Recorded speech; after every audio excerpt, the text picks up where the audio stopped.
días a todos. Mi nombre es Valesca Esterkel de Ortiz. Soy directora ejecutiva de la Cámara de Comercio Guatemalteco-Americana AmCham y les doy la más cordial bienvenida a esta actividad. Es un gusto que nos puedan acompañar en este evento Telecomunicaciones para el Desarrollo y Competitividad de Guatemala.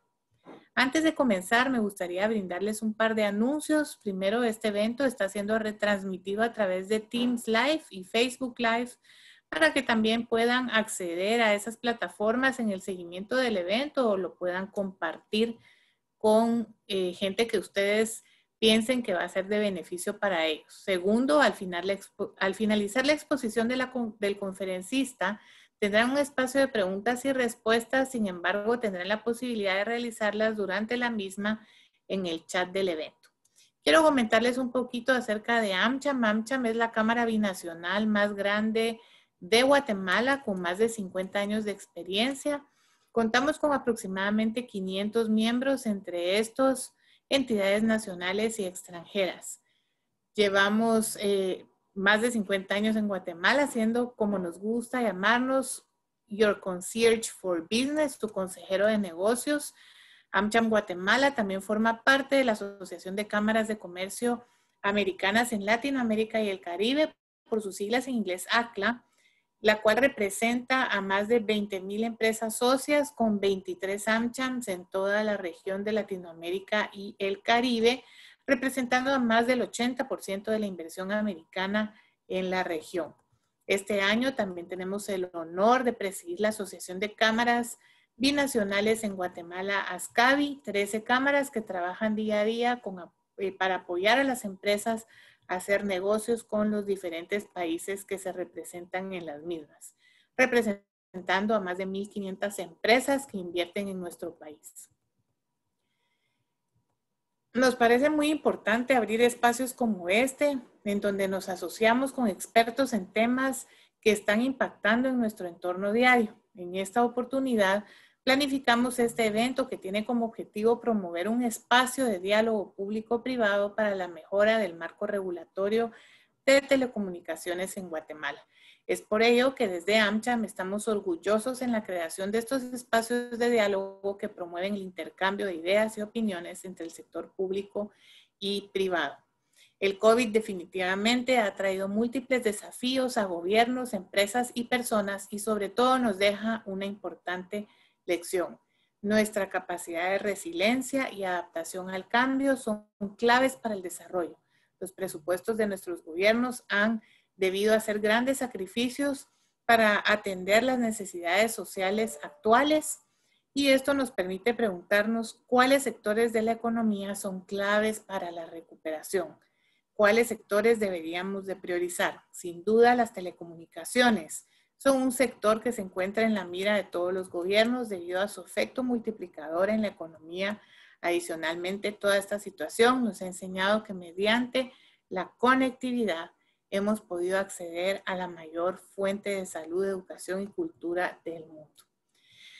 Desafortunadamente, no todos los guatemaltecos tienen la posibilidad que nosotros tenemos el día de hoy, teniendo acceso o no saben cómo utilizarlo.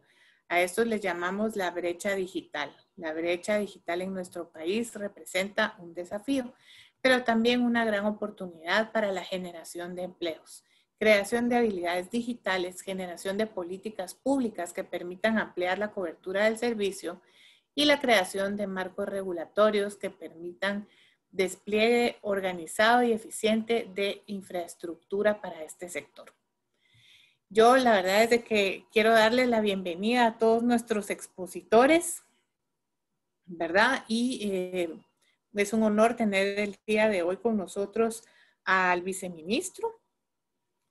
Ya los saludé hace un ratito tras bambalinas y los dejo con Carolina Barrientos, gerente del Trade Center. Ella estará moderando el evento y presentando a nuestros conferencistas del día de hoy para iniciar el evento. Carolina, adelante por favor con sus palabras y muchísimas gracias a la audiencia, a los expositores, al viceministro por estar el día de hoy con nosotros. Gracias, Valesca. Bienvenidos a todos. Es verdaderamente un honor poder estar con ustedes esta mañana. Y para entrar en materia, quisiera presentarles al señor Rodolfo Letona. Él es nuestro viceministro de Comunicaciones del Ministerio de Comunicaciones, Infraestructura y Vivienda, quien va a estar dando la primera intervención del día. Conecta Guate de Internet Social. Viceministro, bienvenido. Vamos al espacio. Muchas gracias. Mi nombre es Rodolfo Letona, viceministro de Comunicaciones, encargado de toda la agenda de telecomunicaciones nacional. Como bien está diciendo la señora directora, la emergencia de COVID-19 vino a evidenciar la necesidad que hay de una interconectividad adecuada, el cual antes de tener videoconferencias y todo era algo innovador, ahora se vuelve una necesidad. Pero al identificar que es una necesidad ahora, nos damos cuenta de las falencias que hay en la infraestructura estratégica en telecomunicaciones que tiene el país. Algo que obviamente en el sector de telecomunicaciones ya lo sabíamos, pero ahorita vino en realidad a empujar esa agenda. Basado en esa necesidad de conectividad desde principios de año, ya veníamos trabajando para una conectividad gratis en parques, para brindar ese internet social gratis.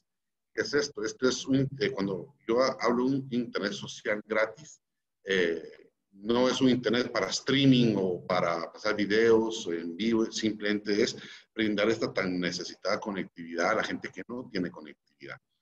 Ya logramos conectar 62 parques a nivel nacional por medio de una empresa privada, por medio del programa de Conecta Guate, que lo institucionalizamos en Guatel. A este esfuerzo se puede agregar cualquier otra empresa privada que quiera ayudar con esta conectividad. Lo bonito de este proyecto que es un proyecto que sí, el costo lo absorberían las empresas privadas, ya sea, doy un ejemplo, la empresa que tiene ahorita con 62 parques, ellos venden publicidad, entonces ellos absorben el costo de esta conectividad en los parques y así los modelos económicos son autosostenibles. Están por sumarse a este esfuerzo, digo, y claro, que son los operadores del país. Entonces, pero esto está causando un efecto muy interesante, en donde este beneficio que se le está dando a la población nos está abriendo las puertas con los alcaldes. Entonces, ahí estamos aprovechando nosotros a decirles, miren, señores alcaldes, la conectividad gratis en los parques no es solo lo que su población necesita para su ciudad digital o para ayudarlos. Hay muchas deficiencias en cobertura, de señal, y para eso usted necesita una infraestructura adecuada. Y esta infraestructura adecuada en telecomunicaciones es específicamente fibra óptica y torres de telecomunicaciones. Entonces, sí nos ha abierto un buen espacio en donde los alcaldes sí están de acuerdo, se están dando cuenta que su población necesita conectividad. Y es ahí donde en realidad viene el trasfondo de esto. Es el desarrollo integral de infraestructura de telecomunicaciones en el país. Entonces, continuaremos este año, primero Dios, que cumplamos con 200 parques interconectados. Pero yo ya estoy teniendo solicitudes de varios diputados del área de San Marcos, en donde me dicen, mira, no tengo señal. Ah, perfecto. Entonces yo con mucho gusto yo traigo a las empresas privadas, las torreras, exactamente a los operadores, para que se sienten a hablar y que hablen en una mesa equilibrada, en donde el gran impedimento de desarrollo específicamente en estructuras verticales, como torres, en realidad son los permisos que se tienen que pagar, que son exorbitantes, y eso obviamente los privados no quieren, no pueden absorber ese costo, entonces al final se salen afectados sus pobladores. Entonces, sobre esas líneas que nos estamos yendo aquí en Guatemala. El desarrollo integral de telecomunicaciones sí está destinado a utilizar las estructuras verticales ya existentes del país, de los privados, porque ya está la infraestructura instalada. Entonces es un deployment muy rápido que podemos hacer, basado en tecnologías Wi-Fi que podemos instalar en las torres. Agregando a eso también estamos fortaleciendo la Telefónica Nacional de Guatel, para donde los privados no puedan instalar esa capacidad, pues Guatel lo hará para brindar esa tan necesitada conectividad al interior del país. También veo aquí a Antonio Ceballos del PIB, con el cual hemos estado trabajando muy de la mano para un préstamo de 70 millones de dólares destinado o que va a ser gestionado vía Fondetel, que es otra de mis direcciones, para específicamente desarrollo de infraestructura de telecomunicación del país. Entonces sí hay una agenda muy agresiva en telecomunicaciones ahorita en Guatemala. Todos los que estamos en el equipo venimos de ese mundo desde hace muchos años y somos gente de campo, entonces sabemos las dificultades que hay para ese desarrollo. Y bueno, con eso creo que termino. Me gustaría abrir el panel a preguntas que tienen, porque tengo que atender un acto. Me disculpo por eso. Pero ya saben que en la agenda política a uno le tiran cosas de diferentes lados. Muchísimas gracias, viceministro. Por el momento no tenemos consultas, pero no sé si los participantes tienen algo. Todavía tenemos unos minutitos al vice con nosotros. Yomara Rosel nos pregunta, viceministro, si existe algún proyecto de ley para enforzar la coubicación. Sí, la coubicación en torres de estructuras verticales. Todavía sí hay un proyecto de ley para modificar la Ley General de Telecomunicaciones, pero no se ha sometido al Congreso. Específicamente para la coubicación, no lo hay ahorita. Nos estamos enfocando puramente en llevar más que nada en esta conectividad. Cualquier modificación, cualquier proyecto de ley requiere que pase por Congreso, y eso a veces trae retos específicos. Entonces, nos estamos concentrando más en llevar esa conectividad al interior. Porque ya hubo un proyecto de ley en el 2016, en donde sí beneficiaba las telecomunicaciones, pero en las mismas municipalidades votaron esa ley. Entonces, no queremos desgastarnos en irnos por esa vía. No estoy diciendo que no lo podemos hacer, pero ahorita la prioridad es llevar esa conectividad. Ok, muchas gracias. Tenemos otra pregunta. Aparte de Tigo y Claro, ¿habrán otras empresas que pudieran llevar torres y señal a lugares más lejanos del país? Sí. Es correcto. Eso, no sé, obviamente en el mundo de telecomunicaciones sí sabemos muy bien que hay otras empresas privadas, de las cuales aquí se encuentra el señor gerente Francisco Torón, una de esas es VA Towers. Hay otras empresas fuertes como Torrecom. Hay otras por ahí, pero sí. De hecho, el gobierno está planeando apoyarse mucho en estas empresas privadas porque ellos, en vez de poner dos torres en un mismo punto, ellos pueden brindar la coubicación a los dos operadores. Y también ahora, ya hemos hablado con las dos torreras, SBA y Torrecom, que es una más grande del país, para que los equipos también de Guatel, cuando sea requerido, también irán instalados ahí. Todavía no hemos afinado detalles, pero entiendo de que están a disposición para llegar a acuerdos económicos con ellos. Okay, muchas gracias, viceministro. Juan Carlos Bielman nos pregunta si poseen un plan de sensibilización de la sociedad para la aceptación de la infraestructura de telecomunicaciones. Sí, el mismo programa de Conectaguate nos está abriendo esta puerta, como mencionaba anteriormente.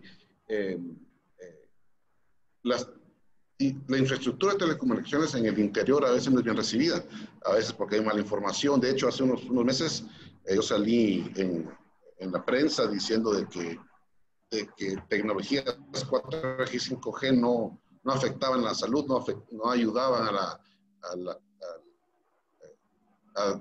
distribuir el COVID-19. Tuve que salir diciendo eso porque hay mucha desinformación. Entonces, el plan de sensibilización ya lo estamos logrando por medio de Conectaguate. O sea, el plan en realidad es llevar la conectividad gratis a los parques, pero a la gente ya tener eso y ver lo beneficioso que es eso es lo que está abriendo las puertas al resto de las infraestructuras. Correcto. Bueno, viceministro, me parece que... Francisco Torón nos pregunta, ¿cuáles son los planes y el timeline para subastar nuevas frecuencias que permitan a los operadores contar con espectro adecuado para el 4G? Sí. El tema de la 4G, que es... la 4G se divide en dos tipos de frecuencias, la 700 y también la AWS, que se considera tecnología 4G.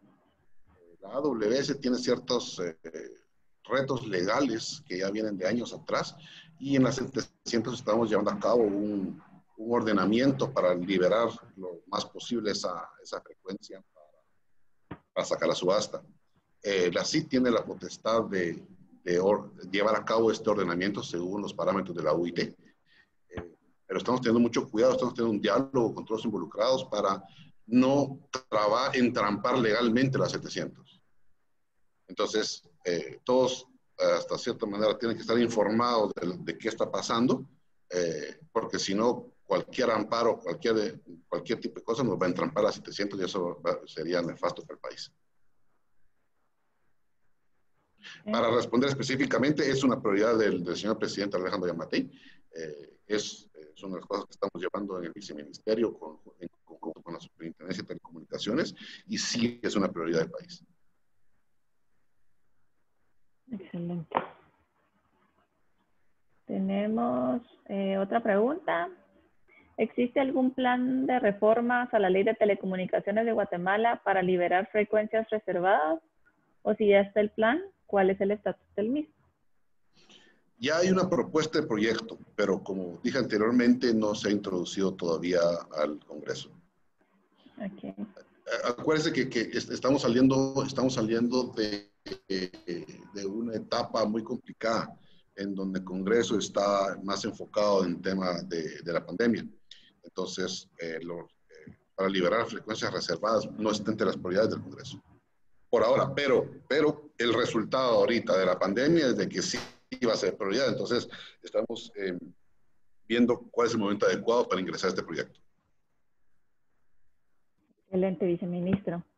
Y quizá por tiempo, no sé, esa sería la última pregunta de Carla de la Cruz. Actualmente en el tema de suscripciones de banda ancha, estamos evaluados en el lugar 132 de 142 países por el World Economic Forum. ¿Existe algún proyecto o idea de proyecto para mejorar esta calificación de nuestra competitividad global?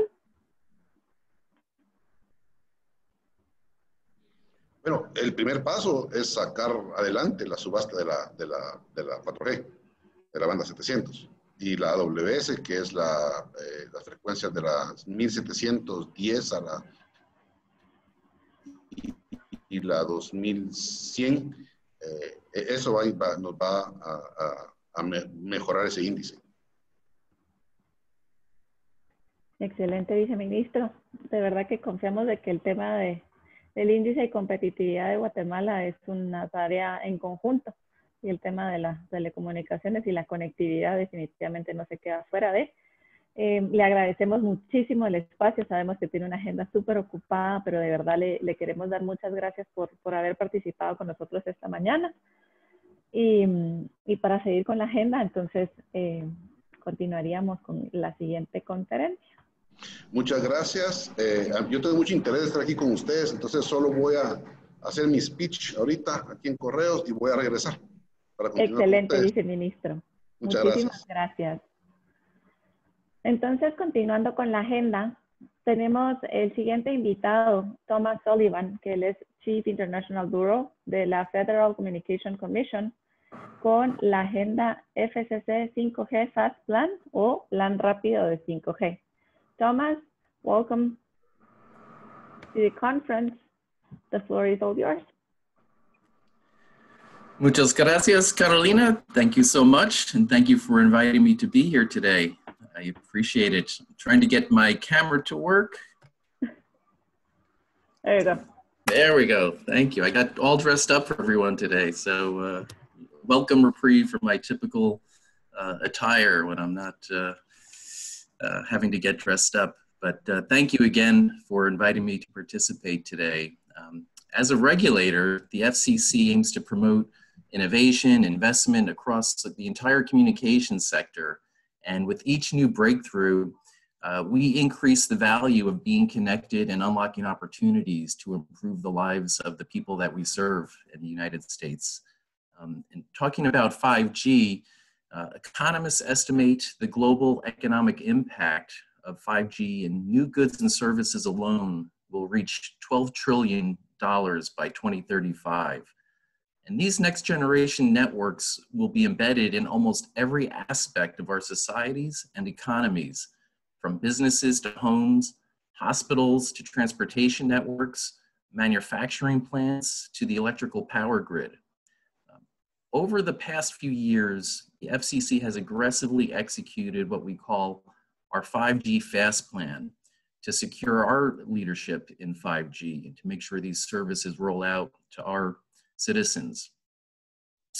This strategy features three key components. We want to free up as much commercial spectrum as possible and put that in the marketplace. The second, we want to promote wireless infrastructure to ensure that the spectrum we're freeing up can be put to use quickly and efficiently. And the third is that we're encouraging fiber deployment because we recognized that the small cell wireless network infrastructure that's going to be required down the road for full 5G will ultimately need connections back to the wired network. Overall, this strategy in the US has yielded significant results. For example, with respect to spectrum, we've completed 4 of our auctions in less than 2 years, and these have repurposed massive amounts of spectrum for 5G. Our actions and reasons for providing so much spectrum to the marketplace is really a direct result of our philosophy that putting spectrum into the commercial marketplace is critical for consumers ultimately receiving the promised advanced wireless services that 5G and other services promise. In doing this, we've recognized that operators will need a mix of spectrum bands, each unique and suitable for different use cases and needs, and in different geographic portions of our country. We break the spectrum down in this manner. We call it the low, mid, and high band, which is also called millimeter wave spectrum. Earlier this year, we finished an auction of 3,400 megahertz of spectrum in the upper 37, 39, and 47 gigahertz bands. This is the most spectrum that's ever been put out in a single auction in the United States and in perhaps the world. In 2009, we also auctioned 850 megahertz in the 28 gigahertz band and 700 megahertz in the 24 gigahertz band. Combined, these 3 auctions made available almost 5 gigahertz of high band spectrum for commercial use. To put that in a little bit of perspective, those auctions alone, that's more spectrum than was used for terrestrial mobile broadband by all wireless service providers in the United States combined before these auctions started. Lately, however, our focus has been on mid-band spectrum, which is also very appealing for 5G because it combines good geographic coverage with good capacity. We've done a lot of efforts moving forward on this front, too many for me to cover in my allotted time, but one that I wanted to highlight is our work on the so-called C-band. And the C-band is a 500 megahertz swath of spectrum from 3.7 gigahertz to 4.2 gigahertz. It's mostly used in the US by fixed satellite companies to beam content to video and audio broadcasters, cable systems, and other content distributors. The FCC voted to clear the lower 280 megahertz of the C-band and make this spectrum available for flexible use. Now, flexible use in the US can be used for either mobile or fixed, up to whoever wins. To that end, we're going to be starting a public auction for this spectrum this coming December 8th. All eligible space station operators currently using this spectrum have committed to an accelerated relocation to the upper 200 megahertz of this band. And that means that the lower 280 megahertz will become available for 5G 2 to 4 years earlier than otherwise would have been the case. Other mid-band spectrum, notably that we're looking to put into the marketplace or have recently put into the marketplace, include the following bands: the 2.5 gigahertz band, which we hope to auction next year, the 3.45 to 3.55 gigahertz band, which will be a future auction. And we've recently completed the auction in our 3.55 to 3.7 gigahertz band, where we made 70 megahertz available through an auction, and that raised $4.3 billion, and that just concluded.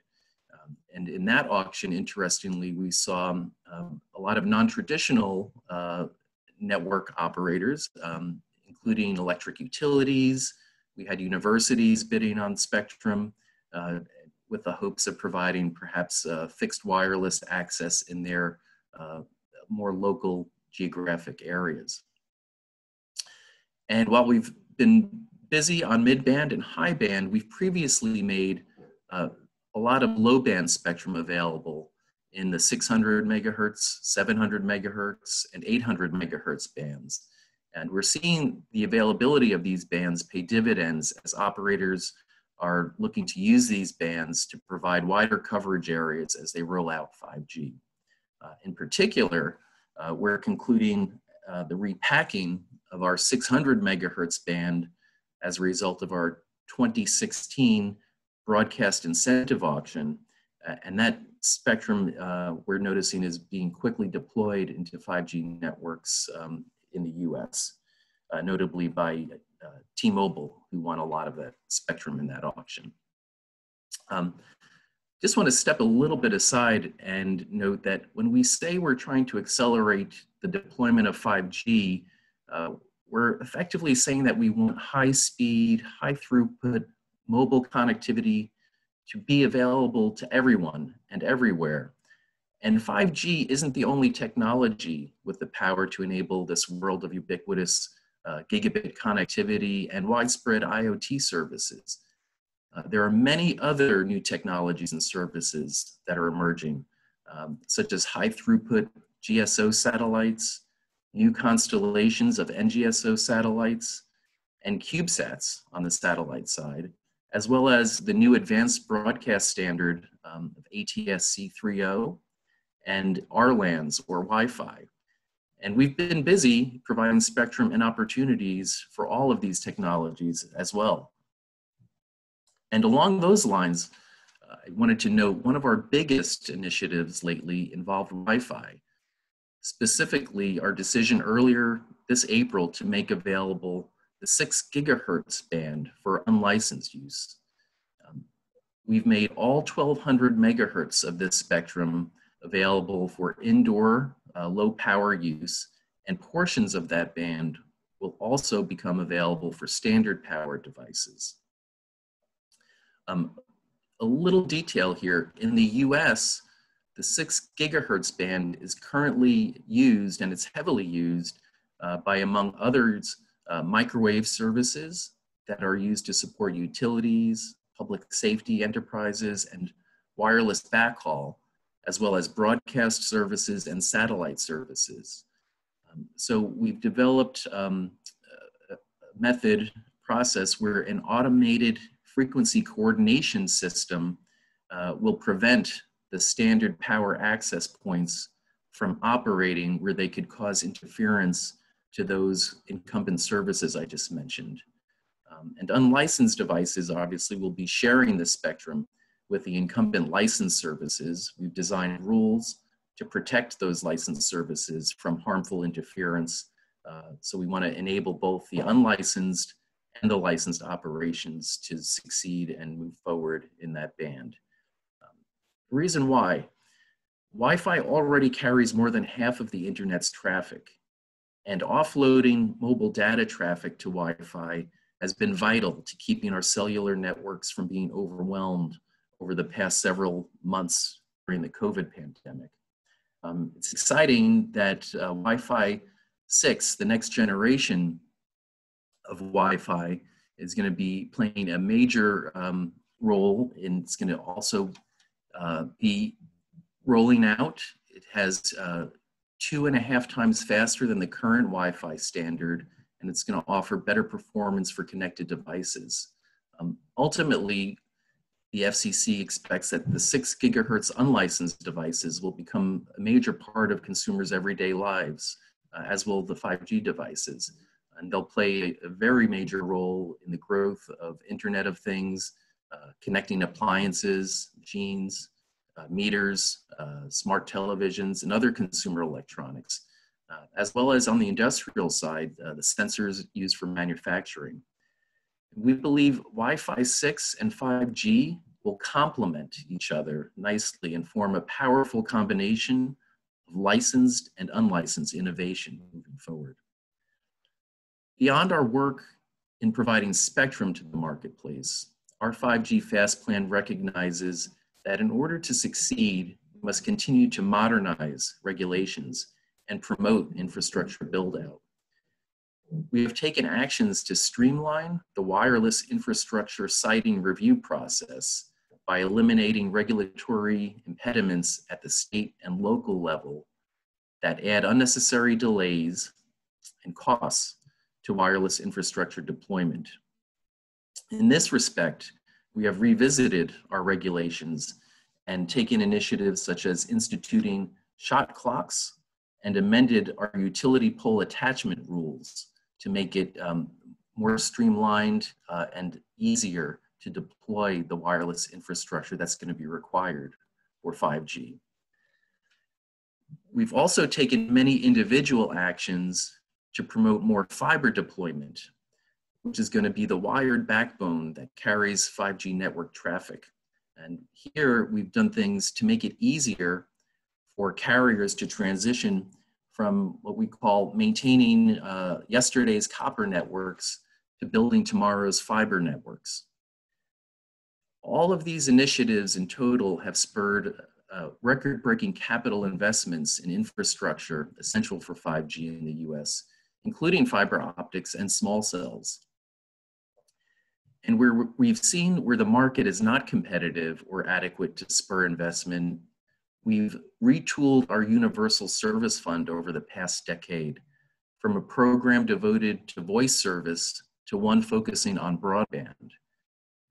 Our latest initiative with Universal Service was announced in January, where we took our single biggest step to date to close the digital divide in the US by establishing the new Rural Digital Opportunity Fund. And this will efficiently fund the deployment of high-speed broadband networks in rural America. We're going to be using a reverse auction mechanism for this process, and we are trying to direct up to $20.4 billion over 10 years to finance up to gigabit speed broadband networks in unserved rural areas, hoping to connect millions more Americans, homes, healthcare facilities, and businesses to digital opportunity. The first phase of this Digital Opportunity Fund began this year and targets census blocks that are wholly unserved with fixed broadband at speeds of at least 25.3 megabits per second. And this first phase would make available up to $16 billion to census blocks where existing data shows that there is no such service available whatsoever. And to maximize the impact of our investments, as I noted, we're going to be using that reverse auction. The Commission used this same reverse auction approach for our 2018 Connect America Fund Phase 2 auction, and there it helped us fund the deployment of high-speed broadband to reach 713,000 unserved rural homes and businesses for just 30% of what our projected costs were before we ran that reverse auction. And there is where we had bidders compete for declining amounts of subsidies that they were willing to accept in order to serve those rural homes and businesses. And we opened that funding up to a variety of providers, including satellite companies, electric utilities, anyone who could show and demonstrate that they could provide service to those areas. Finally, as important as our 5G Fast Plan is to facilitating 5G network deployment, these gains can be severely undermined if we can't ensure that these networks are secure. And as the telecommunications regulator for the United States, our focus has been on protecting the security and integrity of that communication supply chain. For many years, US government officials have expressed concern about the national security threats posed by certain foreign communication equipment providers. To address this concern, the FCC is seeking to protect the integrity of the communication supply chain. That is, the process by which products and services are manufactured, distributed, sold, and ultimately integrated into our communication networks. Specifically, the FCC has recently prohibited the use of our universal service funds to purchase or obtain equipment or services produced or provided by companies that the FCC determines pose a national security threat. And through a consultation process that was just concluded this year, the initial designations of companies include Huawei and ZTE. We also initiated a process to identify and catalog the insecure equipment that's currently used in our USF-funded communication networks so that we can implement a program to remove and replace it once Congress appropriates funds for that purpose. We've completed our analysis of this information collection and found that it would cost $1.83 billion to replace the unsecure equipment in our USF-funded carriers networks. Now, many carriers around the world are building out 5G networks and recognizing that you get what you pay for and that long-term costs of using insecure equipment are likely to outweigh any short-term savings. So making the right choices early on in network planning and deployment is much easier and ultimately cheaper than trying to correct mistakes once network construction and operation is well underway, as evidenced by what we're facing with our FCC's recent survey that came up with that $1.8 billion price tag to remove and replace the risky equipment in the USF-funded networks. Briefly, unfortunately, much of the equipment at the heart of 5G networks comes from just a few global suppliers. It's this lack of vendor diversity that we recognize can make it challenging for carriers to find cost-effective alternatives. However, technological innovation has provided a new path to address these concerns. Open RANs could transform 5G network architecture, costs, and security. Just a few weeks ago, Chairman Pai at the FCC held a forum on 5G O-RAN. It featured top experts from the United States and around the world to encourage research and development of these systems, which can enable a diversity in suppliers, improve network security, and lower costs. A consensus emerged from this forum that technologies are already showing great promise around the world and that the public and private sectors should continue to collaborate and help encourage their deployment. International cooperation was also identified as a critical in order to ensure safe and secure 5G infrastructure. Thank you very much for the opportunity to share these FCC perspectives moving forward on technological innovation. I look forward to continuing to work with you and to expand the benefits of communication for technology in our region and around the globe. Thank you, Thomas. We have a few questions in the Q&A section of the event. The first question is, does FCC offer technical cooperation to governments in Latin America to share best regulatory practices in the telecom sector?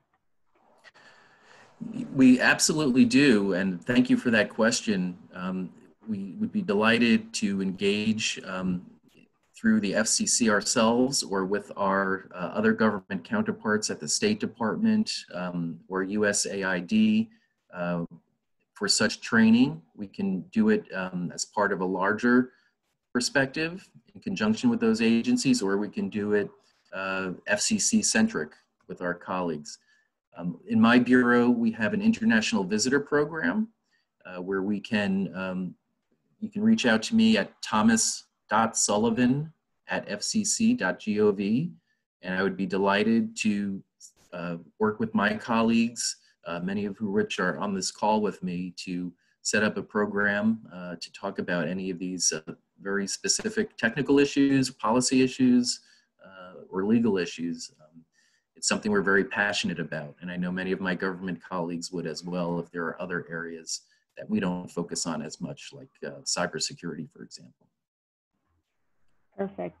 The second question is, what advice do you offer to governments struggling to expand connectivity to rural and less dense areas? What business model seems to work? One thing I would say is to, you know, and I've heard, engaged with many colleagues in the region, we often hear about the high cost of spectrum in the Americas region. And I think we have to look holistically at the allocation models. One thing we've done in the US in looking at our auctions is we used to really care how much money they were raising for the general treasury purposes and for the US government. Really the auction mechanism, and that was always a nice impact of doing them. But in reality, auctions in the, we view auctions at the FCC, and I personally think that they should be utilized to ensure that spectrum is being put in the hands of those who value it the highest and will put it to use in the most efficient way.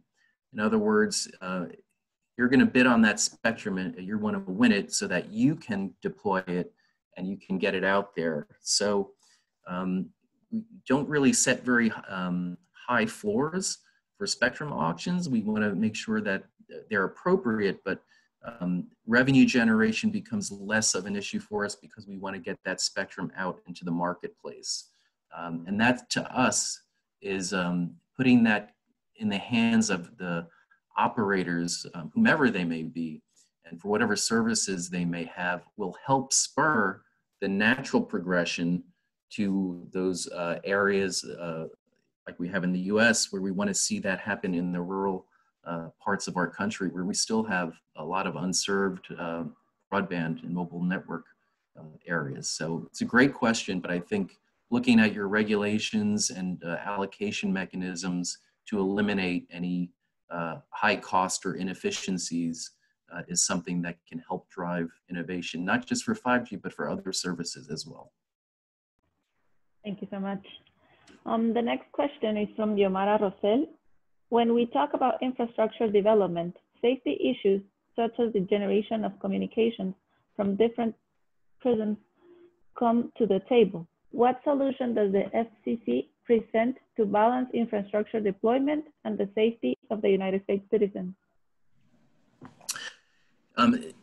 Is the safety question related to electronic RF radio frequency emissions, or is it other types? Is it cybersecurity safety? Perhaps Yomara would answer that question in the chat, and in order for you to give a better explanation. I don't know if you would wish to answer then the other question. I can answer on the radio frequency exposure is something that we hear about a lot with 5G and the cell towers. A lot of people, there's a lot of misinformation out about them. And I think perhaps because as people see that the base stations are going to get more densely populated in urban areas, and you'll have more towers. People are concerned that they're operating at the same power levels as the 60-meter 3G and 4G towers, and I think it's just not the case. The equipment that's being produced and put out through the system integrators and the network operators have gone through, I think, a very robust international set of standards.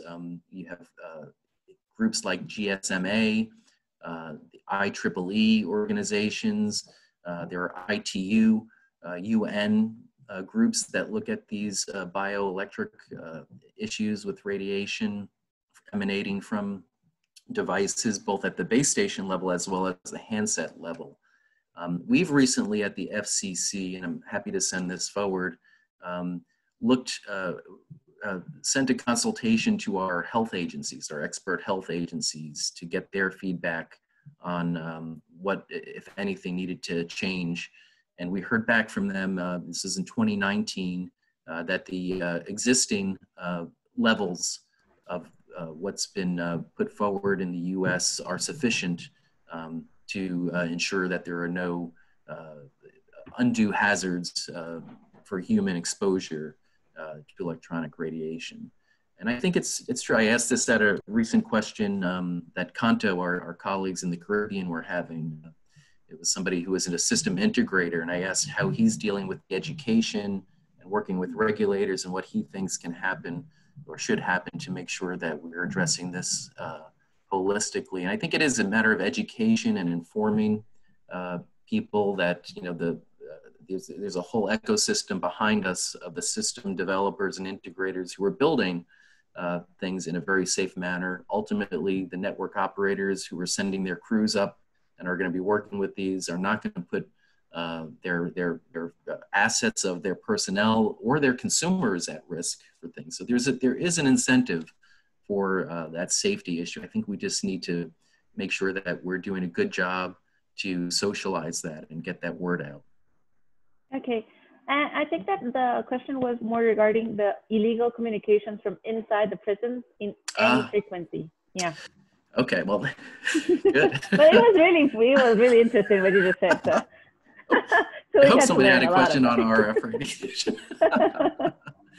Yeah, that is the prison issue in the U.S. is one where it's just a big issue that we're facing, and what we're focusing on right now is whether we use a managed access system to ensure safety of the prison personnel versus jammers, if you will. So, question is, with jammers at the prison, they're effective, but they're overly effective, because no one can use those frequencies, both in the prison as well as perhaps surrounding neighborhoods around the prison.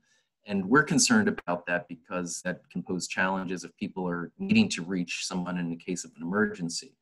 On the other hand, so there's managed access database systems that can be utilized to recognize who is coming in to the prison with a legitimate numbers and registering those numbers and IMEs with that device, so that only those calls get distributed and work. So those are the two types of issues that we're facing in the U.S. And I think we've seen, and we've had a lot of industry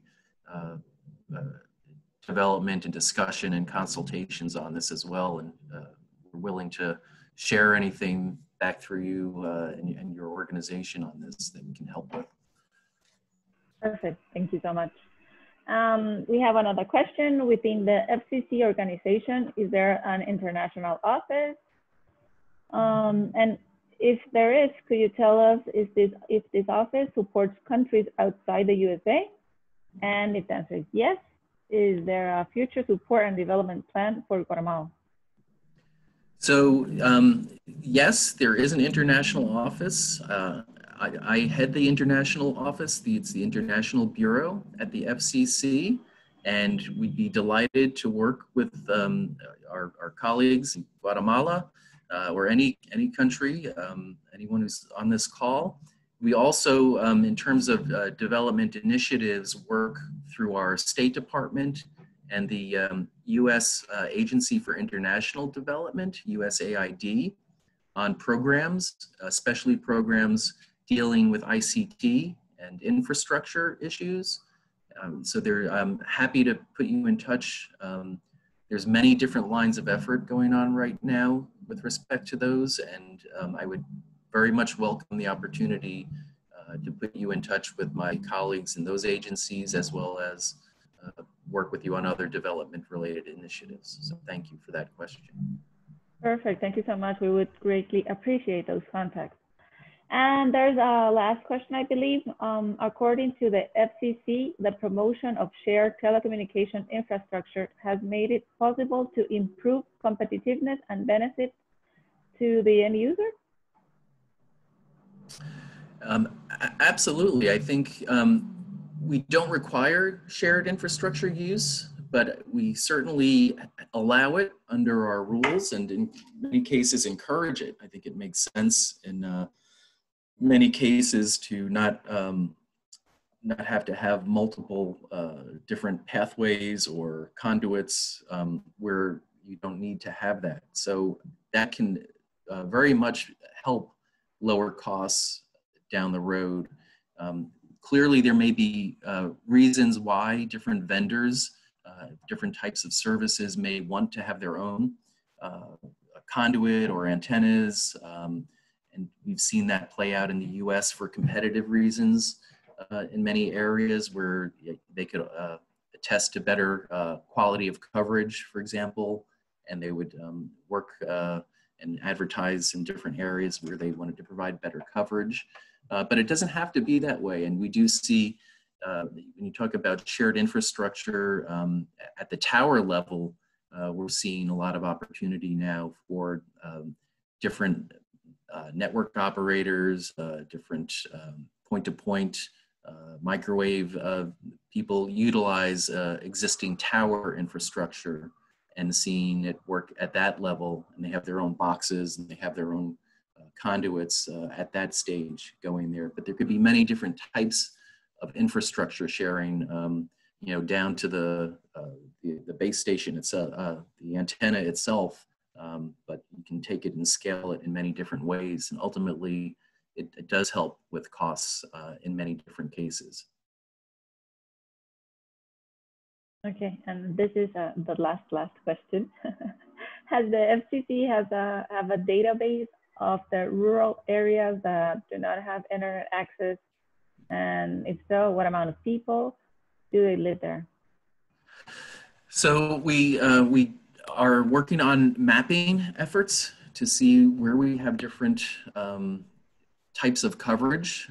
This has been something that is it's been a little bit challenging sometimes because we sometimes rely on the providers reporting of where they say they have service. And as everyone knows, though, with mobile networks, they're opportunistic. So you might have nighttime coverage that blankets a wide area, but you know, daytime or high peak usage that could shift. So we've been working to really get a more robust granular level. We do have information that we can share with you, and that you can look and see how we've done different efforts. We have a new effort underway now where we're trying to find areas where we have what I just noted in our Rural Development Opportunity Fund, where we know we don't have service at a minimum of 25.3. And those are the areas that we're targeting through that fund I mentioned, our first wave of funding to make sure that those areas get at least 25.3 down the road. But we can follow up with that as well. If, I'll make a note of that and send that to you. Thank you, Thomas. Thank you so much for all your time. And I believe due to the agenda, we must continue to our next. Thank you so much for having me. Thank you. Take care. Bueno, y continuando con la agenda, le toca el turno de Antonio García. Él es especialista principal en telecomunicaciones del Banco Interamericano de Desarrollo BID, con su intervención de infraestructura digital como acelerador del desarrollo económico y reducción de la brecha social. Antonio, bienvenido. Muchísimas gracias. Muchas gracias, Carolina. No sé si vais a proyectar vosotros la presentación o si queréis, si la puedo proyectar yo, pero no tengo derechos para poder hacerlo. Con mucho gusto, ahora se la coloco. Ok. Gracias. Bueno, primero de todo, quisiera agradecer a AmCham la oportunidad de estar aquí con ustedes y discutir sobre un tema que creo y estoy convencido que es un elemento esencial, no solamente para la situación actualmente, la situación que estamos viviendo digamos, con todos los aspectos de crisis social que implica justamente esta pandemia, sino sobre todo de cara a lo que se nos viene después.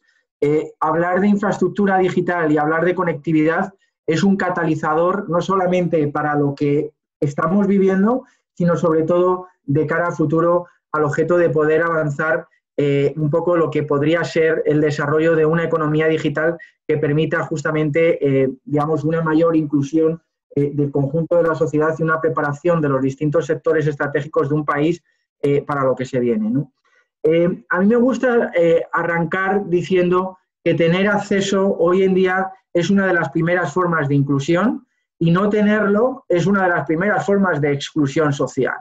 Y de hecho, la primera transparencia justamente hablaba que antes de febrero, en todas las intervenciones y todas las discusiones que el banco estaba teniendo con distintos países, hablábamos fundamentalmente, no sé si podéis ir a la presentación, a la inicial, hablábamos que digamos, el futuro era digital.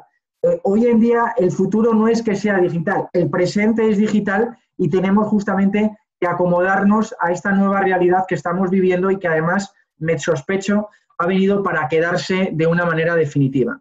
Si miramos un poco las estadísticas de lo que está ocurriendo o lo que ha ocurrido en estos últimos 8 meses, pues realmente no hay nada que nos llame la atención. O sea, la cantidad de teletrabajo a nivel mundial se ha tenido que multiplicar, el comercio electrónico también, como consecuencia del cierre de determinados centros comerciales.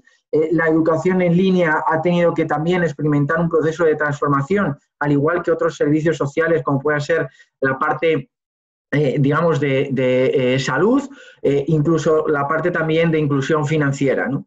Y, por supuesto, todo lo asociado a la parte de viajes y turismo, pues se ha reducido de una manera drástica muy importante.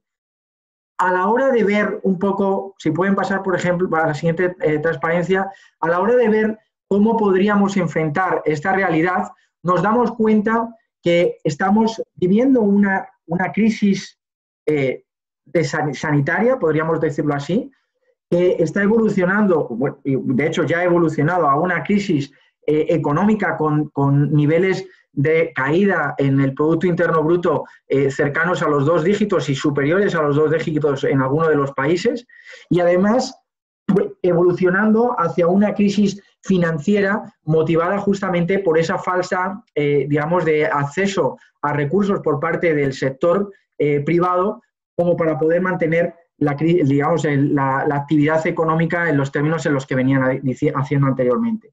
Realmente esta crisis es una crisis que tiene 2 shocks. Tiene un shock de oferta y tiene un shock de demanda. Y eso es lo que hace que sea verdaderamente retadora justamente la situación que estamos viviendo, y es lo que hace que precisamente el desarrollo de infraestructura digital, el desarrollo de un programa de agenda digital, tome una relevancia muy importante precisamente para preparar a la economía a lo que sería o lo que se viene como un desarrollo de una economía digital donde la inclusión va a venir sobre todo desde el punto de vista de el tener acceso a esos servicios digitales.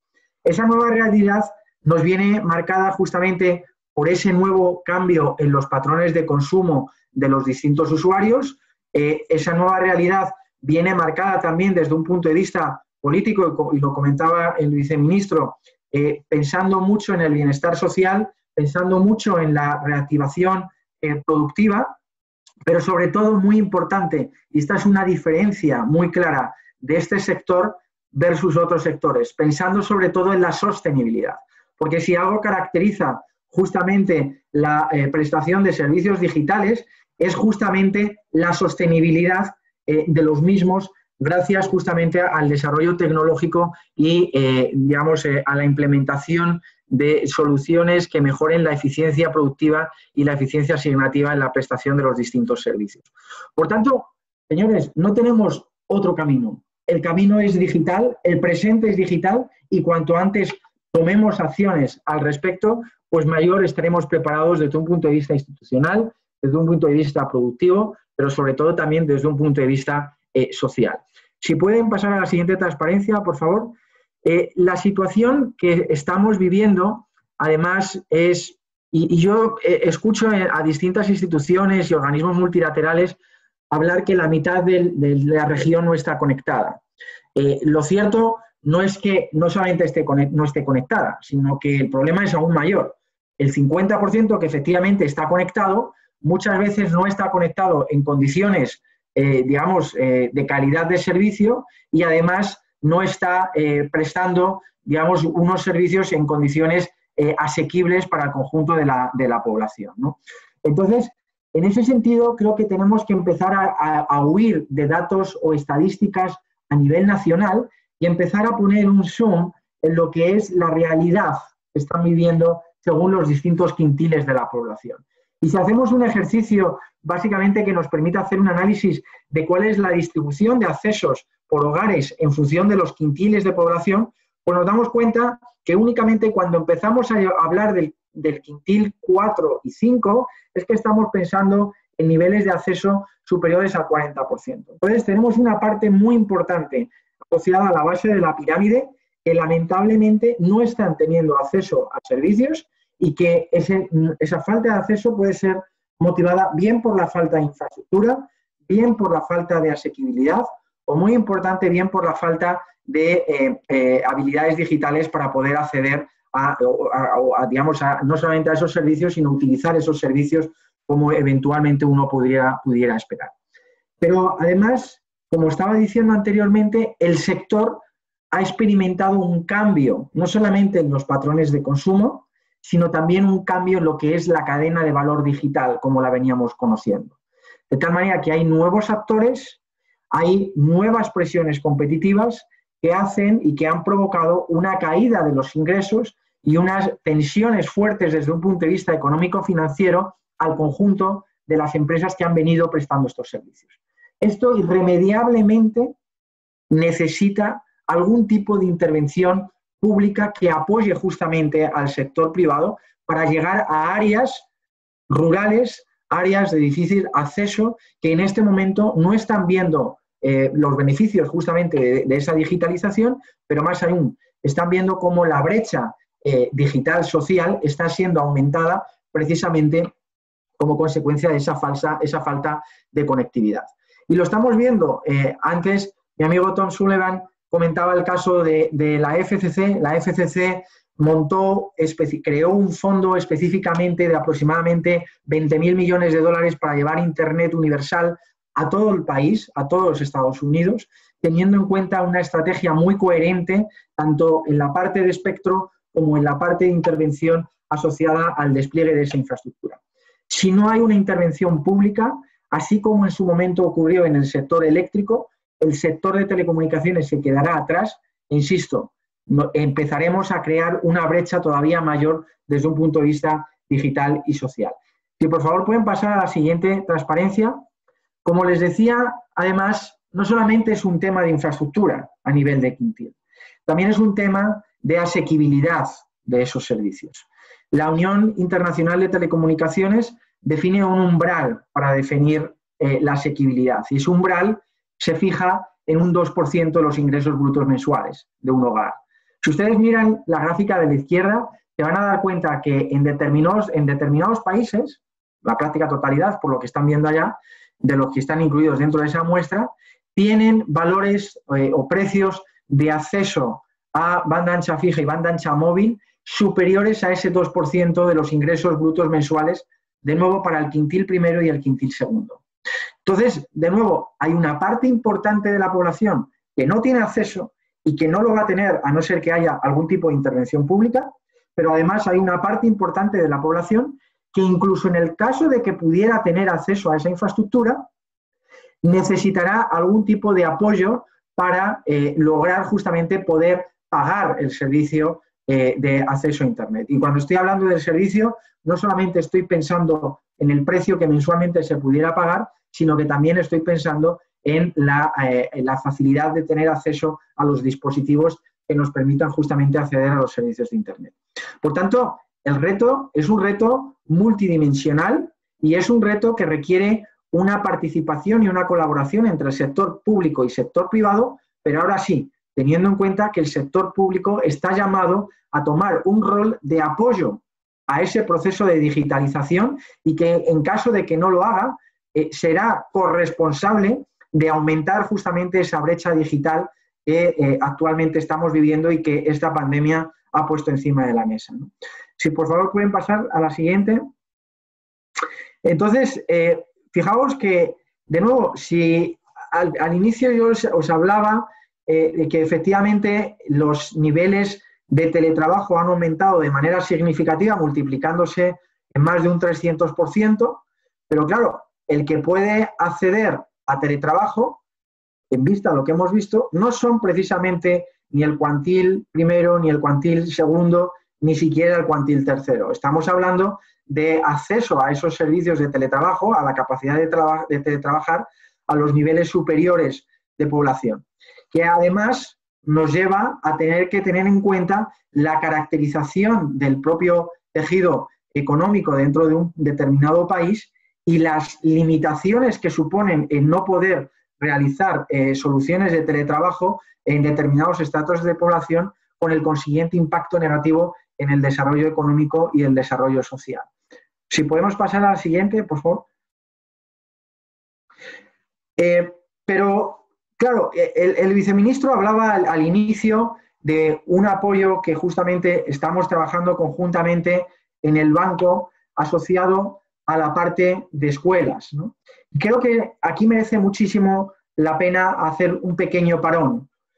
Fíjense que, de nuevo, yo soy convencido de que el acceso a la educación marca no solamente el desarrollo económico y social de un país hoy, sino que marca lo que va a ser el desarrollo económico y social de un país a futuro. Si un país no está lo suficientemente preparado desde un punto de vista educativo, desde el punto de vista digital, muy difícilmente va a ser capaz de evolucionar hacia una economía digital. Pero fijaos qué gráfica más terrible la que estamos viendo aquí, donde el número de niños sin acceso a Internet es dramáticamente elevado en casi la totalidad de los países de la región. Esto tiene una limitante muy importante justamente en términos del desarrollo económico.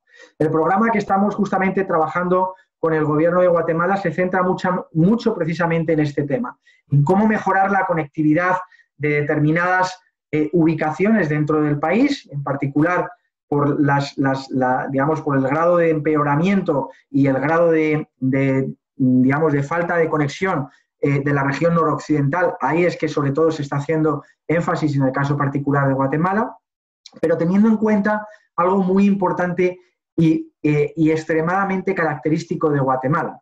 40% de la población de Guatemala es población indígena, donde los niveles de acceso a conectividad son todavía más bajos que el resto de la población ladina.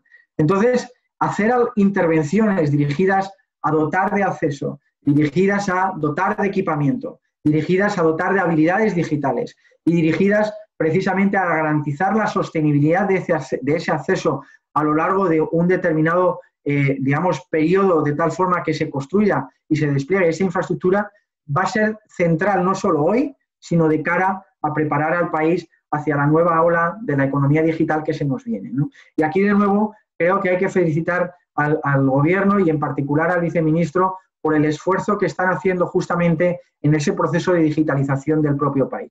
Y por favor, ¿pueden pasar a la siguiente?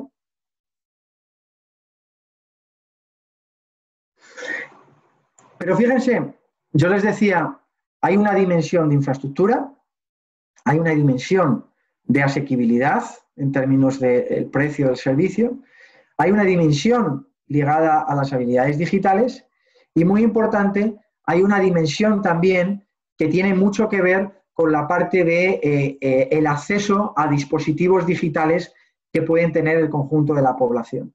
De nuevo, si miramos los estratos bajos de la población, nos vamos a dar cuenta que entre el 70 y el 80% de los estudiantes en los niveles más altos tienen acceso a, equipos que permitan justamente la conectividad a servicios de Internet, mientras que únicamente entre el 10 y el 20% de los quintiles más bajos pues tendría acceso a esos equipos, ¿no? Entonces, hay otra brecha importante sobre la que trabajar y sobre la que es muy importante tomar acción tanto a nivel público, a nivel privado y también de una forma coordinada entre todos nosotros, ¿no?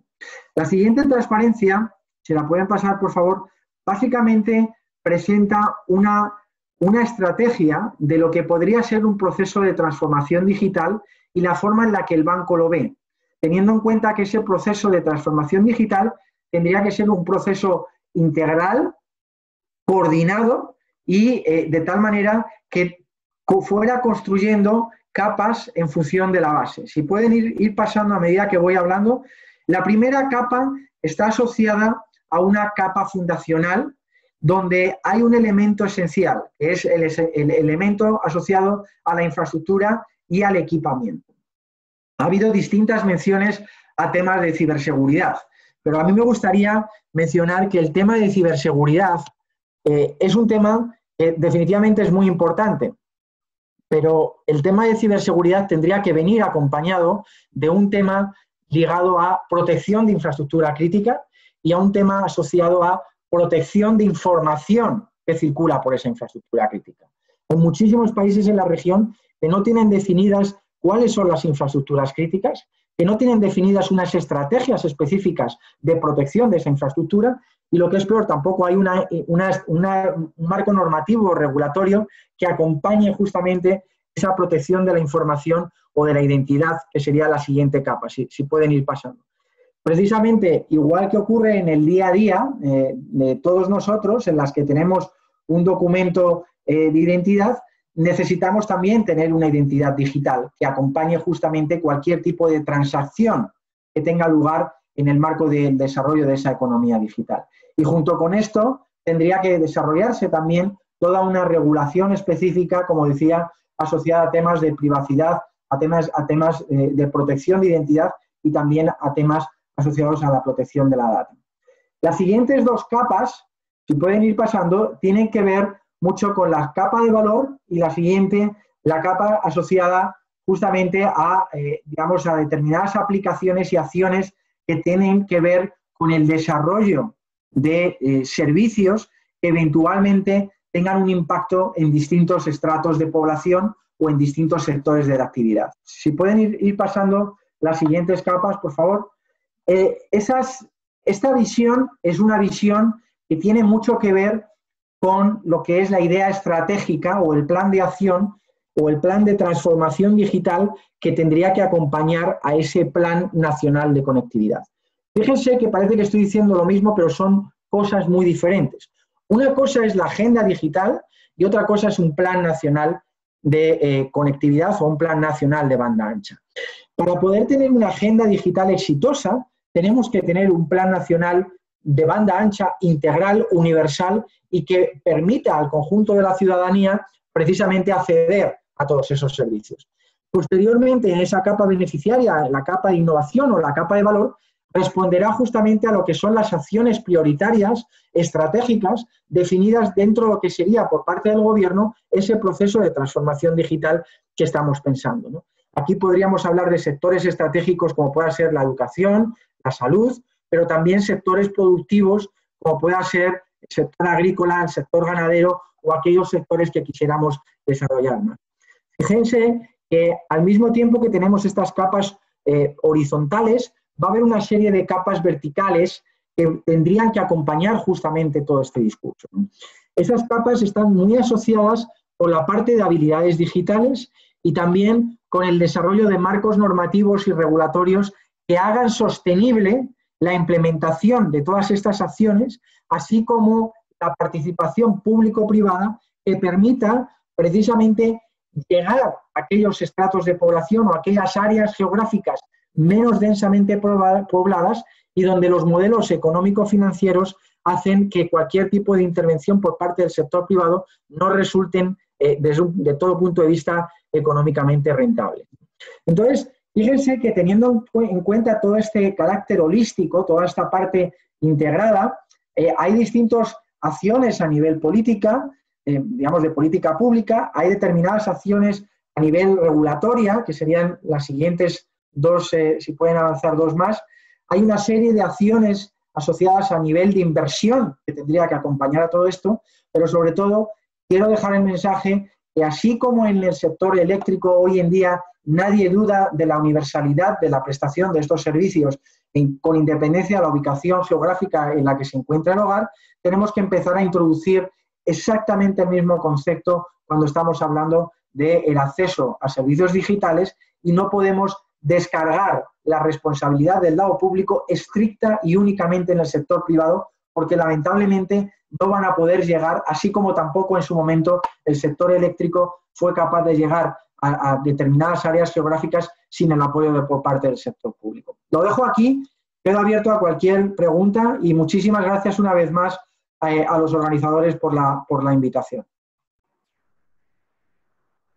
Muchísimas gracias, Antonio. Por cuestiones de agenda, quisiera invitar a Carlos Coca para continuar la conferencia y posteriormente entonces ya dejaríamos la sección de preguntas y respuestas, si te parece bien.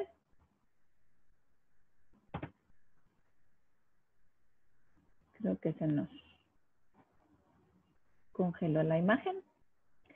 Pero entonces continuaríamos, como indicaba, con Carlos Coca, director de operaciones para Centroamérica, y Francisco Torón, gerente de país para Guatemala de SBA Communications, con la conferencia Infraestructura Esencial para el Cierre de la Brecha Digital.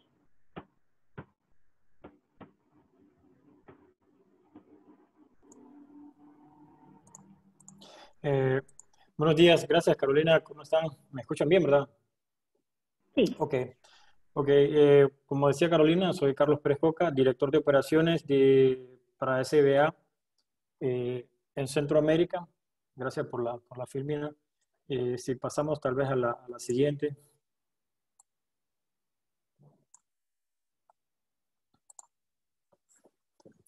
SBA Communications es una compañía propietaria y proveedora de infraestructura pasiva esencial para la telefonía móvil, con más de 31 años de experiencia en el despliegue, construcción y operación.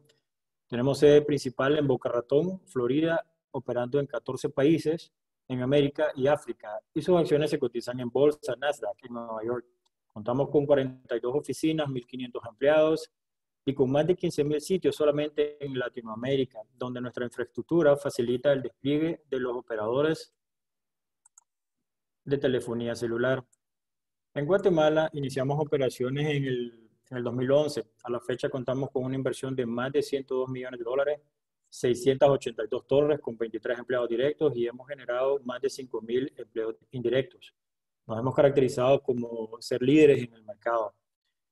Nuestra empresa facilita la eficiencia tanto ambiental mediante la compartición de infraestructura, así como de inversión de capital, ya que se minimiza la cantidad de sitios a desplegar.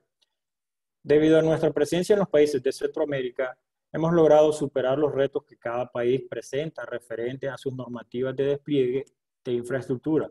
Algunos países con más bondades que otros, como retiros entre infraestructuras, una normativa general para todo el territorio nacional, lo que minimiza los costos y tiempos de gestión y despliegue.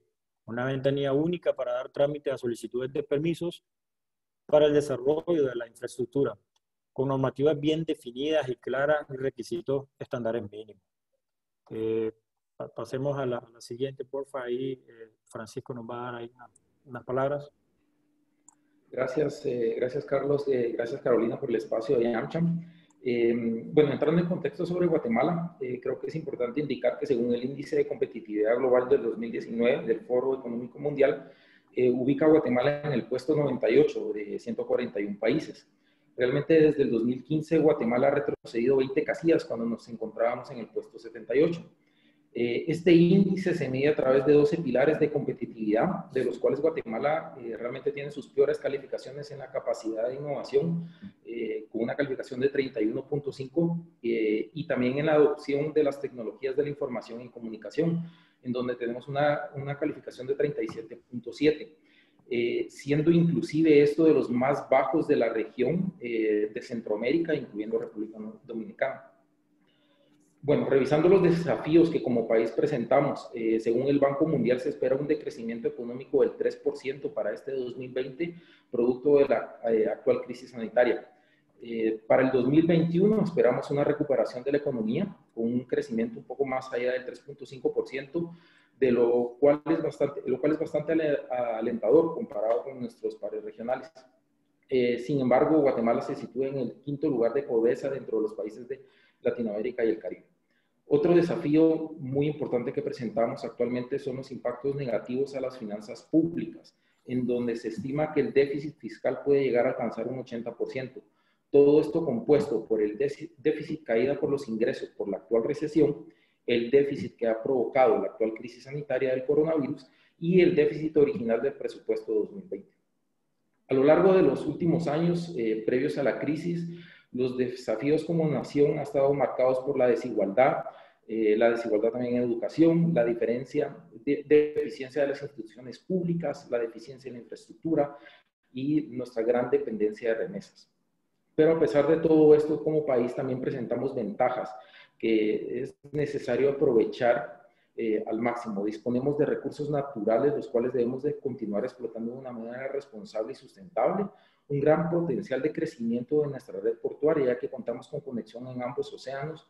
Contamos con un potencial turístico inigualable, el cual estamos aprendiendo a explotar también de una manera sustentable. Y en el 2018 es importante mencionar que el Programa Nacional de Competitividad de Guatemala, PRONACOM, crea la Política Nacional de Competitividad 2018-2032. Esta fue creada desde el sector público, en conjunto con el sector productivo privado, el sector académico y la sociedad civil, en la cual se pretende establecer directrices en materia de competitividad en el país hacia el 2032. Es importante resaltar que esta Política Nacional de Competitividad se fundamenta también en los 12 pilares identificados por el Foro Económico Mundial, los cuales comprenden los factores considerados primordiales para el desarrollo económico del país.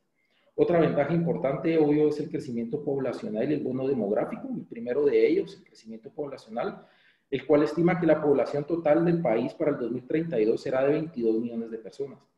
Consecuentemente, se encuentra el fenómeno del bono demográfico, es decir, que la población de edad trabajadora será mayor que la dependiente, generando un incremento en la oferta de empleos. Y por último, como parte importante de esta política de competitividad, se enfoca en el mejoramiento del desempeño de los clústeres productivos del país con mayor potencial de generación de empleos formales, incluyendo, obviamente, toda la industria de telecomunicaciones. ¿Pudiéramos pasar a la otra filmina, por favor? Como bien lo mencionó Antonio, Carlos, o sea, creo yo que un gran desafío que presentamos como país es la brecha digital. De acuerdo a los indicadores calificados dentro de los pilares del índice de competitividad global, más relevante para nuestro tema es la cantidad de suscriptores de banda ancha móvil por cada 100,000 habitantes. Guatemala actualmente ocupa el puesto 132 de los 141 países evaluados.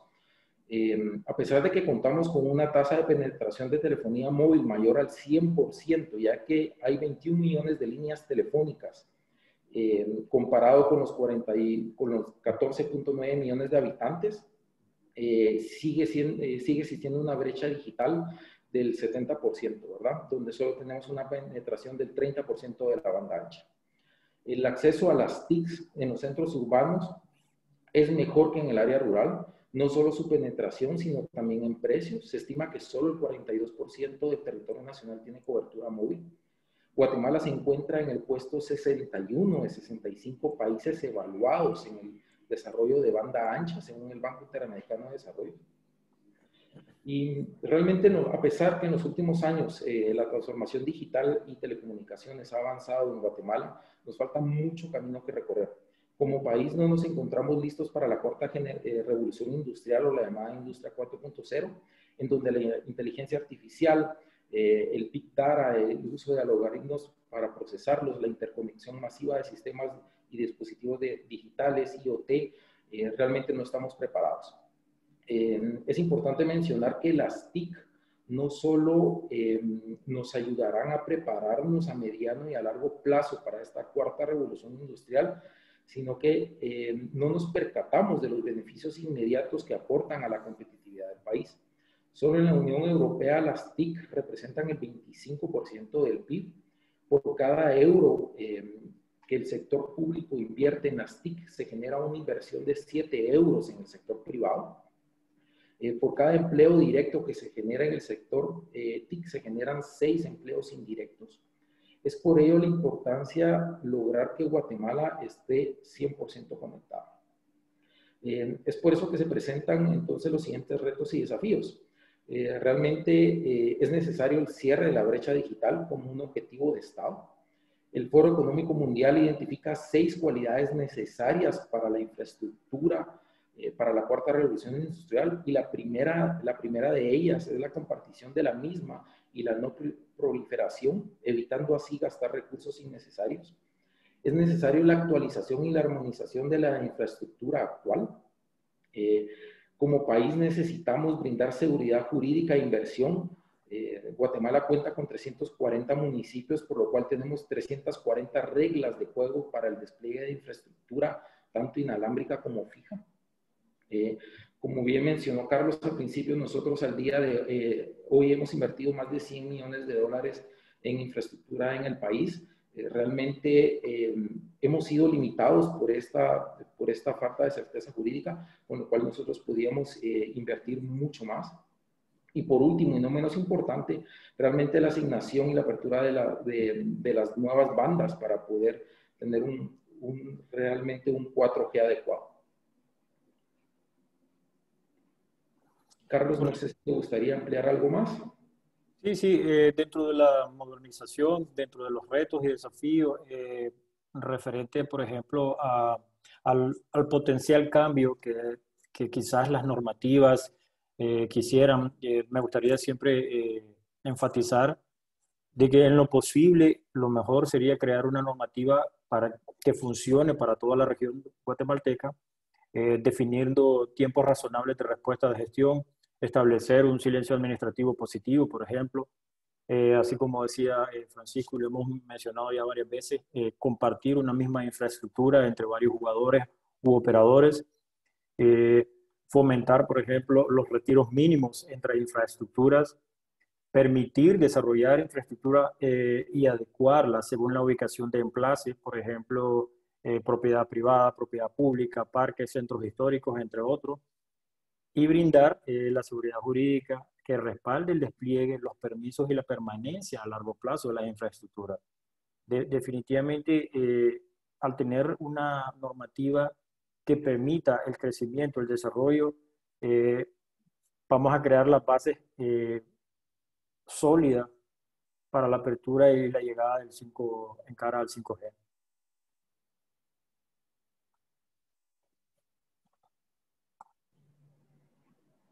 Gracias, Carlos. Gracias, Carolina. Esa sería nuestra intervención. Muchísimas gracias a ustedes. Entonces, creo que el viceministro sigue conectado con nosotros. Algunas preguntas quedaron para, si dejamos ahora, entonces entramos al área de preguntas y respuestas.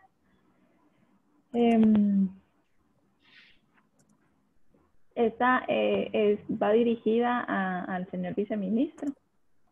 No sé si estará por ahí. Si no, tengo algunas que va dirigida a Antonio. No sé si Antonio está conectado.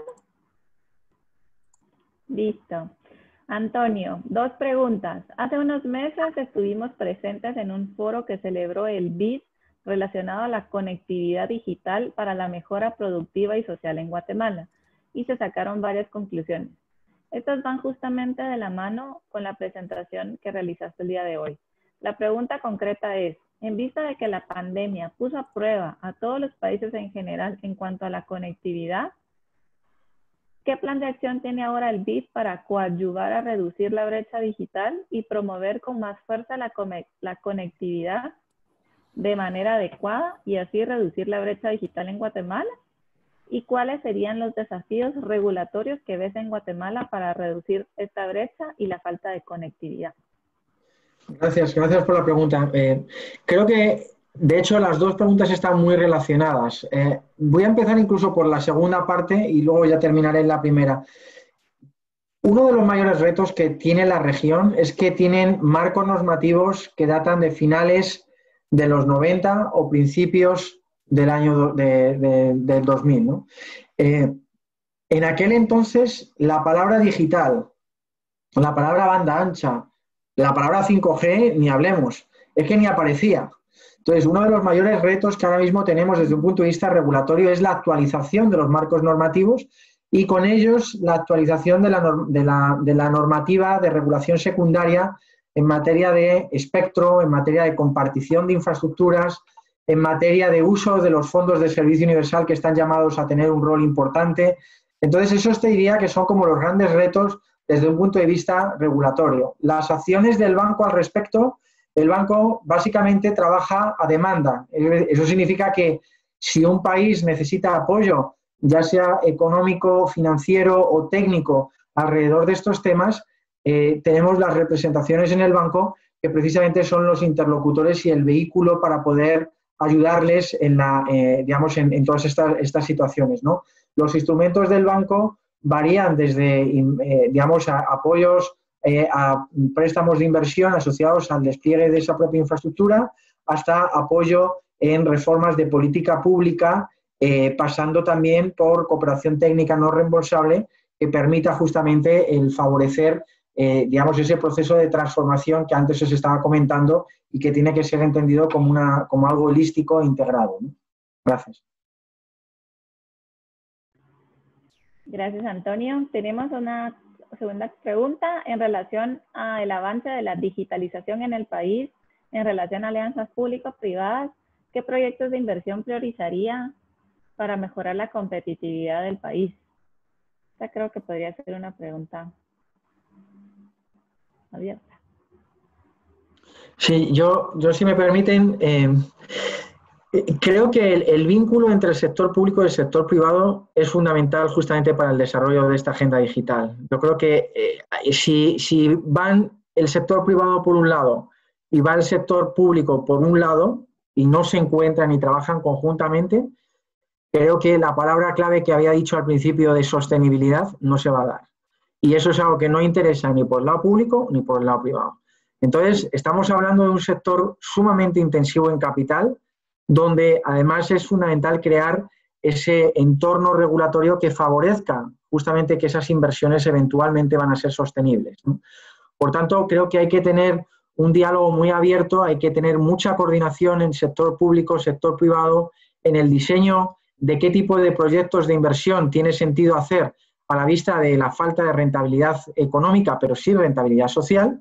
Y también es muy importante tener ese diálogo con el sector privado para ver qué tipo de políticas públicas o políticas regulatorias podrían eventualmente favorecer la competencia, pero también eventualmente el desarrollo de los servicios digitales que los propios ciudadanos merecen y están demandando. Gracias, Antonio. Tenemos otra pregunta. El BID tiene una excelente iniciativa llamada BEST y que permite aprender y compartir de las experiencias de los países de la región. Para implementar una hoja de ruta en Guatemala, debemos aprender de lo que han vivido y lo mejor que están haciendo otros países, indica Raúl Solares.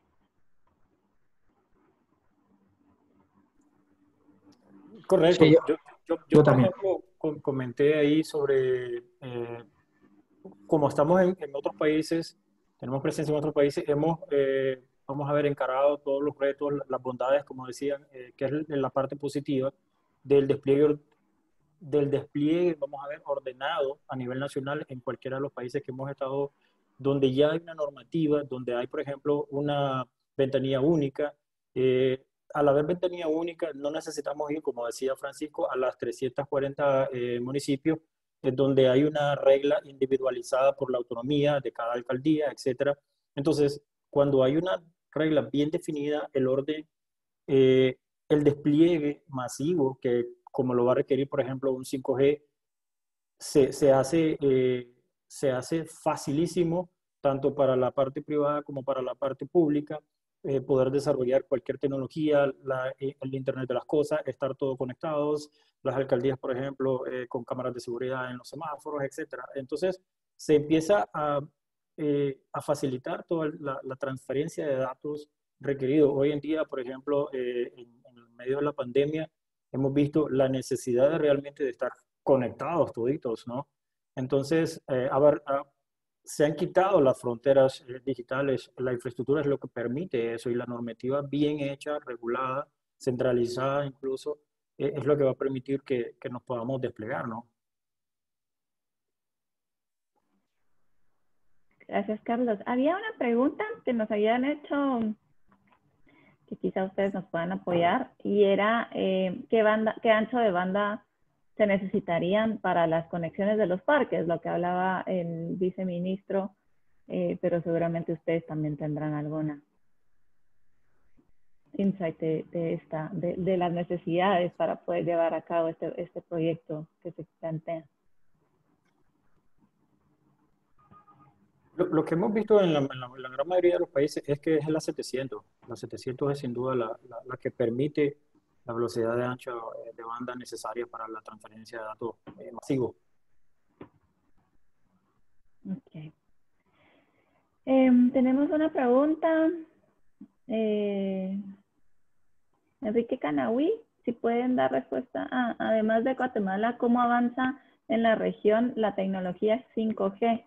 ¿Y en qué países va más avanzado? ¿Y cómo ven las regulaciones? En realidad creo que en Latinoamérica todavía no hay 5G. Estamos terminando de explotar, por así decirlo, el LTE, que es el 4G también en algunos de los países. Las terminales, que ese es otro tema, los teléfonos celulares como tal. Estamos terminando de, qué sé yo, explotar el 3G, el 4G, el LTE. Los operadores están empezando ya a hacer modernización de equipos, vamos a ver, los paneles RF, que son los que emiten la señal de celular para las personas. Pero sí, lo que se ha visto es la necesidad de acercar cada vez más las estructuras. A medida de la densidad poblacional pues crece, entonces requerimos más infraestructura. De ahí la urgencia de desplegar más.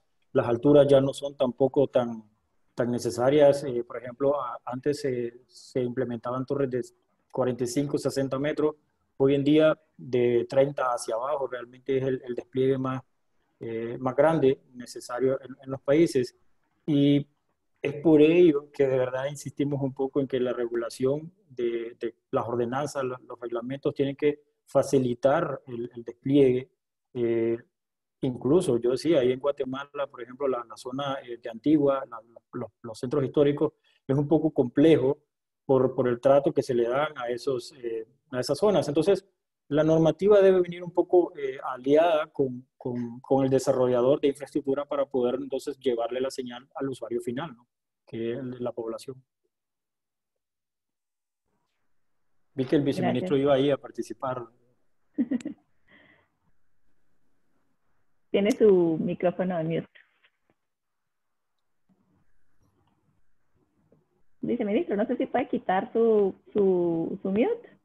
Ahí está.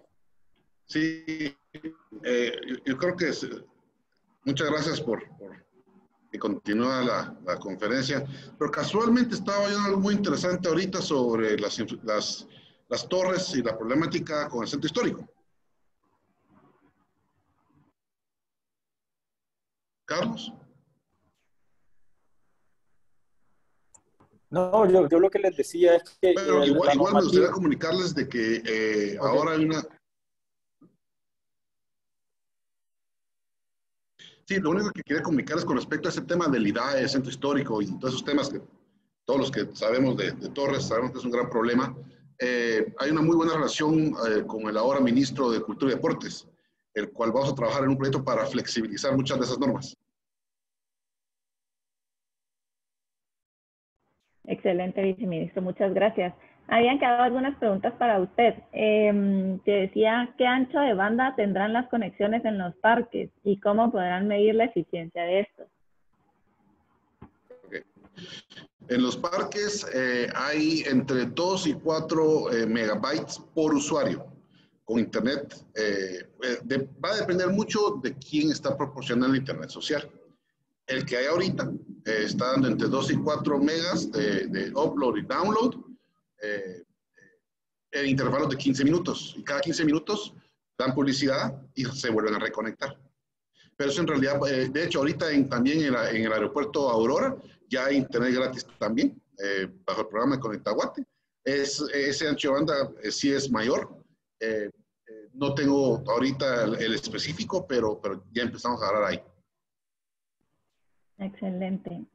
Continuando con esa pregunta, ¿cómo se piensa hacer todo lo que nos ha indicado si la materia prima, o sea, las frecuencias, no se ponen a disposición de los interesados en realizar despliegues de tecnología?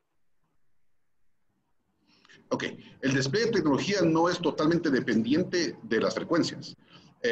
Para un mismo problema que es la falta de conectividad, hay una gran solución, hay una gran cantidad de soluciones técnicas.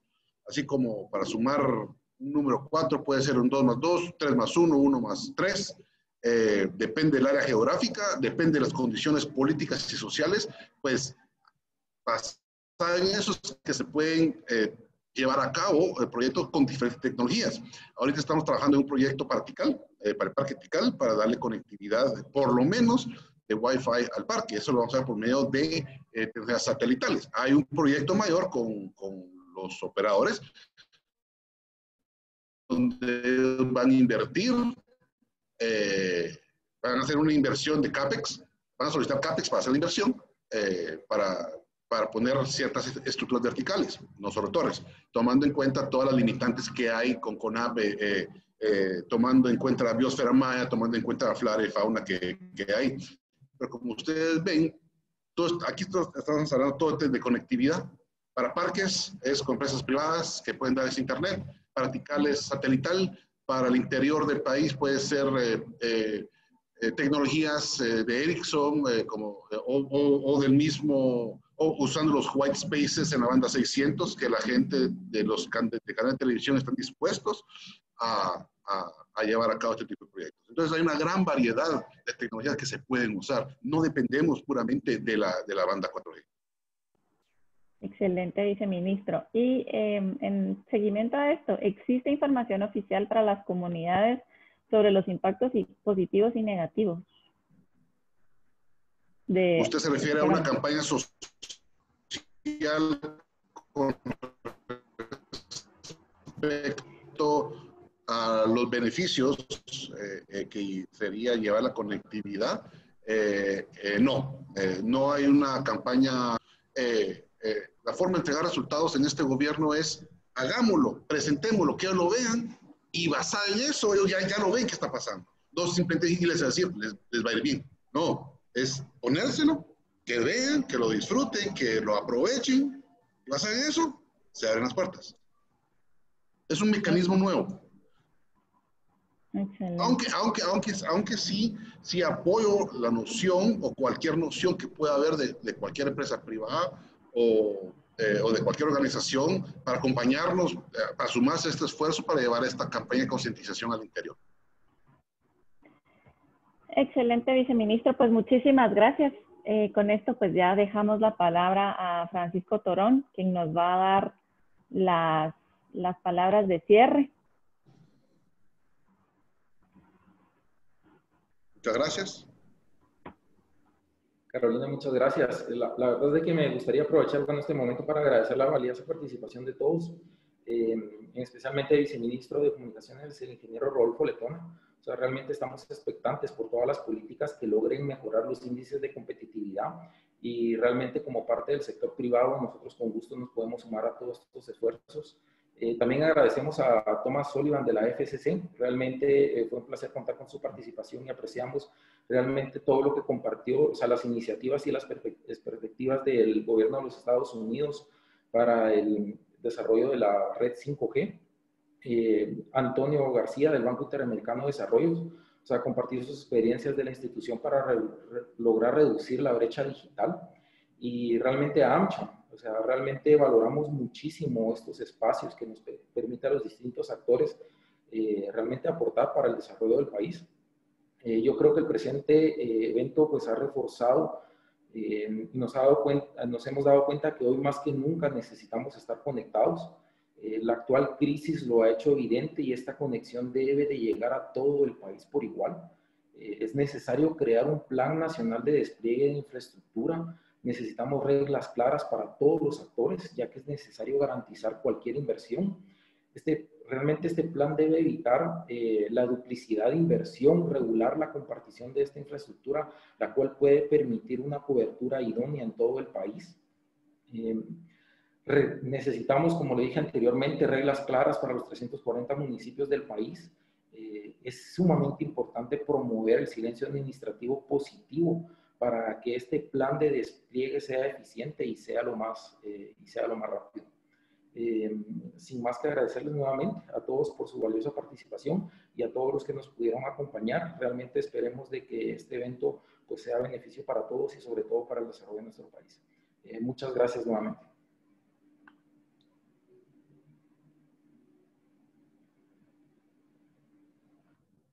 Muchas gracias. Si me permitís unas palabras, Francisco. Muchas gracias por tu intervención. Muchas gracias a AmCham. A special salute to the FCC, which joined us today, and my office is always open to AmCham, to the American Embassy, as well as the FCC. Thank you.